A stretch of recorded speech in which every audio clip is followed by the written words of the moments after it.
Hello, Bachcho. Let's read this question. The question says which radical interferes in the test of basic radicals after group 2 qualitative analysis? Option A, phosphate ion. Option B, oxalate ion. Option C, fluoride ion. Option D, all of these. The key concept for this question is interfering radicals. अगर बात करते हैं हम लोग interfering radicals की, कौन कौन से होते हैं हमारे पास interfering radicals?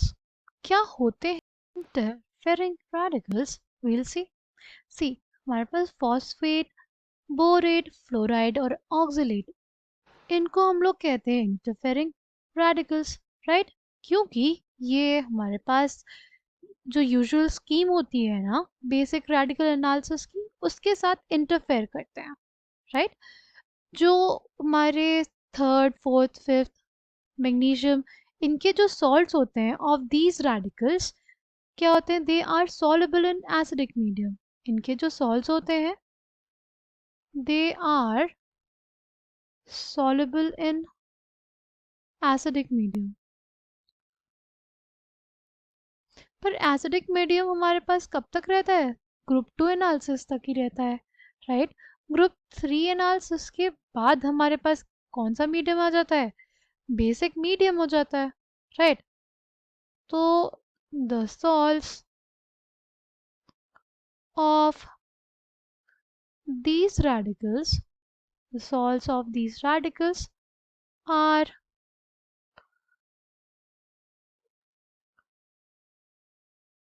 insoluble in basic medium or insoluble in basic medium. ठीक. अच्छा, ये सॉल्युबल हुए क्यों एसिडिक मीडियम में? पहला तो क्वेश्चन हमारे पास ऐसा ये आता है कि आखिर क्या हुआ कि ये इनके जो सॉल्ट्स थे इंटरफेरिंग रेडिकल्स के, जो हमारे पास सॉल्ट्स थे वो सॉल्युबल हो गए एसिडिक मीडियम में, बट बेसिक मीडियम में वो हमारे पास इनसॉल्युबल हो गए, राइट? सी एक सिंपल एग्जांपल कंसिडर करते हैं, जैसे बेरियम ऑक्सलेट है हमारे पास, ठीक? अगर इसमें हम लोग ऐड करेंगे एसिड तो ये हमें क्या दे देगा? बेरियम क्लोराइड दे देगा. और क्या दे देगा? ऑक्सैलिक एसिड दे देगा. ये जो ऑक्सैलिक एसिड है ना हमारे पास, ये जो ऑक्सैलिक एसिड है ये एक वीक एसिड होता है, तो हमें क्या देगा? H प्लस देगा और ऑक्सलेट आयन देगा, राइट? ये तो वीक एसिड हुआ, यानी इसमें 100% डिसोसिएशन तो नहीं होगा, कुछ ही मॉलिक्यूल्स हमारे पास डिसोसिएट करेंगे और हमें H प्लस देंगे. और फिर अगर HCl है उसके प्रेजेंस में तो क्या होगा? H प्लस और Cl माइनस मिलेगा, तो हमारे पास क्या हो जाएगा? उस केस में हमारे पास H प्लस की कंसंट्रेशन ज़्यादा होगी. अगर H प्लस की कंसंट्रेशन ज़्यादा हो गई तो according to Le Chatelier's principle reaction will move in the direction जिधर उसका कंजम्पशन हो, राइट? यानी बेसिकली ये दोनों आयंस हमारे पास कंबाइन करके क्या दे देंगे हमको? ऑक्सैलिक एसिड देने लग जाएंगे, राइट? हमें क्या देने लग जाएंगे? ऑक्सैलिक एसिड देने लग जाएंगे, जिसके वजह से हमारे पास क्या होगा? जो हमारा ऑक्सलेट आयन होगा उसकी कंसंट्रेशन बहुत कम होगी. इसको क्या लिख सकते हैं? इसको हम लोग ऐसे फ्रेम कर सकते हैं कि due to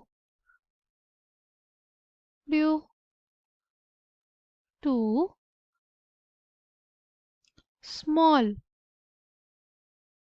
concentration of oxalate ion, due to small concentration of oxalate ion, the ionic product of the ionic product of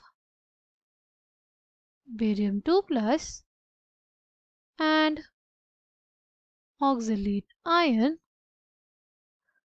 and oxalate ion does not exist, does not exceed, does not exceed the solubility product. अगर ionic product exceed कर जाता तो हमारे पास क्या हो जाता? Precipitate का formation. But ionic product जो है वो एक्सीड नहीं कर पाता हमारे सॉल्युबिलिटी प्रोडक्ट को, राइट? इस वजह से हमारे पास जो बेरियम ऑक्सलेट है वो सॉल्युबल रहता है किसमें, एसिडिक मीडियम में, right. And thus barium oxalate barium oxalate remains in the solution, ठीक। तो ये हमारे पास बात हुई एसिडिक मीडियम की कि एसिडिक मीडियम में हमारे पास जो इनके सॉल्ट्स होते हैं क्यों वो सॉल्युबल होते हैं।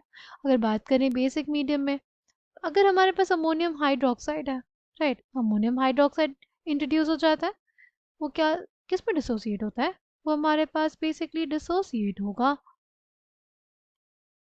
NH4 प्लस और OH माइनस के फॉर्म में, राइट। और अगर हमारे पास है ऑक्सैलिक एसिड, वो क्या करेगा, वो हमें देगा H प्लस और ऑक्सलेट आयन। तो ये जो हमारे पास OH माइनस है और ये H प्लस है, राइट, ये जो H प्लस है और OH माइनस है वो क्या बना लेंगे, basically result in the formation of water, right. अब हमारे पास क्या होगा, इसकी कंसंट्रेशन कम होगी, इसकी कंसंट्रेशन अगर कम होने लग जाएगी तो हमारे पास ज़्यादा डिसोसिएशन होने लग जाएगा, राइट। अगर इसकी कंसंट्रेशन कम, हमारे पास ज़्यादा डिसोसिएशन होने लग जाएगा ऑक्सैलिक एसिड का, यानी हमारे पास ज़्यादा ऑक्सलेट आयन बनने लग जाएगा। ज़्यादा ऑक्सलेट आयन बनेगा तो हमारे पास जो आयनिक प्रोडक्ट होगा, ionic product of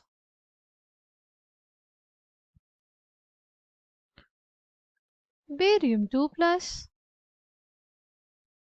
and oxalate ion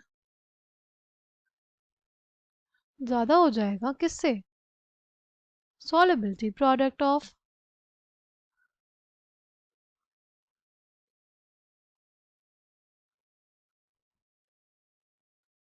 these ions, right। अगर हमारे पास आयनिक प्रोडक्ट ज़्यादा तो क्या हो जाएगा, इनका प्रेसिपिटेट बन जाएगा, right. this will result in formation of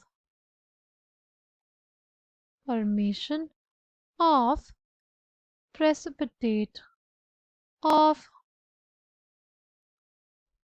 barium oxalate, right, barium oxalate precipitate बन जाएगा तो हमारे पास क्या हो जाएगा, इनका डिटेक्शन नहीं हो पाएगा, जो बेरियम 2 प्लस आयन है उसका डिटेक्शन हमारे पास नहीं हो पाएगा अगर प्रेसिपिटेट बन जाएगा, राइट। तो हमसे क्वेश्चन में यही पूछा था कि बेसिक रेडिकल्स के साथ इंटरफेयर कौन कौन से रेडिकल्स करते हैं, तो हमारे पास फॉस्फेट, ऑक्सलेट, फ्लोराइड तीनों ही करते हैं, okay. Correct answer for this question will be option D. I hope you understood it well, thank you and all the best.